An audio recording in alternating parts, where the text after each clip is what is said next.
please make sure you check out our friends at PlayAsia, the #1 site for Japanese games and merchandise.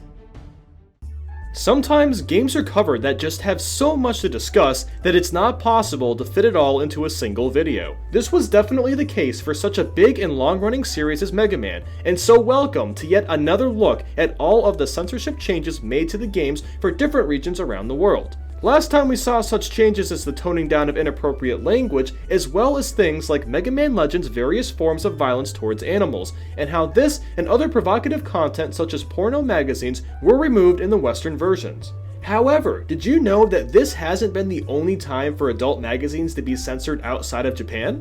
To begin, we'll be taking a look at the PS1's The Misadventures of Tron Bonne, a spin-off in the Legend series featuring series anti-hero Tron Bonne. A big part of the game involves you building a loyal army of Servbots, raising their stats and having them learn new skills. One of these robotic allies, though, are a sort of black sheep, well, at least in the Japanese version anyway. Servbot number 40 is the final member of the group, and this particular robot's special skill isn't exactly very helpful. Taught by giving them the item Design magazine, they then acquire an ability called Design. Whilst other skills give you extra attacks or unlock new features, this one simply results in the suspicious little drone bouncing up and down on Tron's bed, and commenting on how bland the place looks and how some new colors might help brighten the place up. Over in Japan, on the other hand, things are extremely different, although he still isn't any more helpful.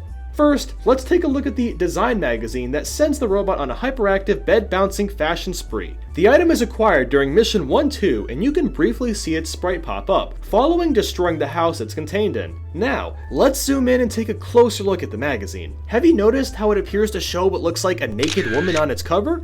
Well, that's because in the original Japanese version, the item isn't a Design magazine at all, and it is instead a, yes, adult magazine. Whilst the naughty sprite was kept, the name was changed when localized outside of Japan. Alongside this, the skill that Servbot number 40 learns when given the magazine was originally not titled Design, but instead the letter H, representing the word hentai, or pervert in Japanese. To further add to all of this, matching the very different skill is completely different dialogue when the Servbot bounces on Tron's bed. Over in Japan, the robot, rather than talking about redecorating the place, is perversely sniffing the feminine scent on her bed. Important to bring up is the fact that, in the US, the title was given an E for Everyone ESRB rating, which, of course, could have something to do with these alterations, as well as a change made to another part of the title that could be seen as inappropriate for younger audiences. One of the game's side quests involves searching for the Elixir of Youth. When you find the mysterious liquid, it is discovered that it is actually only root beer all along. The drink is sampled by one of Tron's Servbots and makes them turn red and feel all tingly inside. In the Japanese version, there's a much more appropriate explanation for the extreme effect that drinking the root beer has on their body. You see, in Japan the substance is actually sake, a popular Japanese alcohol.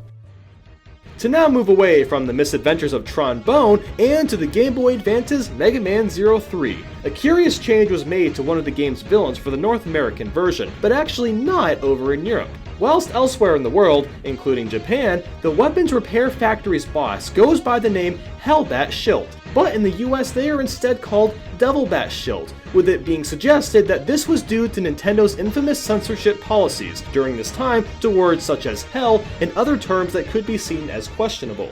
Next up is Mega Man Powered Up, a remake of the very first Mega Man for the PSP. This updated release saw the addition of two new robot masters, one of these being Oil Man, a robot equipped with a cannon on its left arm that, you guessed it, shoots out oil.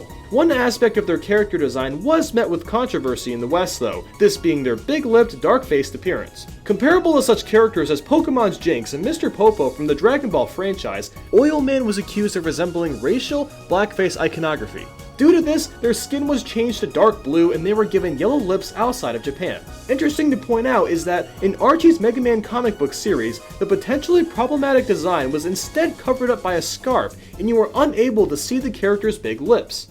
But to finish with yet another alteration that was made to the first Mega Man Legends title, there's a very memorable moment in the game where Mega Man accidentally walks into Roll's bedroom whilst she's naked and getting dressed. Naturally, Roll gets pretty mad and tells Mega Man to knock first next time. He says sorry, but then does something much less apologetic. The obviously hormonal Mega Man ends his apology with a victorious fist pump in the air, and this can be found in even the English N64 releases, as well as the Japanese one. However, for the PlayStation version, the whole scene remains exactly the same, except the Arm in the Air celebration is strangely missing. To just clarify though, while still an alteration, this time it's the other way around, with the PlayStation release coming 3 years prior to the N64 port. To add to this further, a very similar scene can be found in the sequel, but now Mega Man walks in on Roll taking a bath. The second game was also released for the PlayStation, and unlike in the original, Mega Man this time does do his fist pump in the air, after his perhaps not so sincere apology.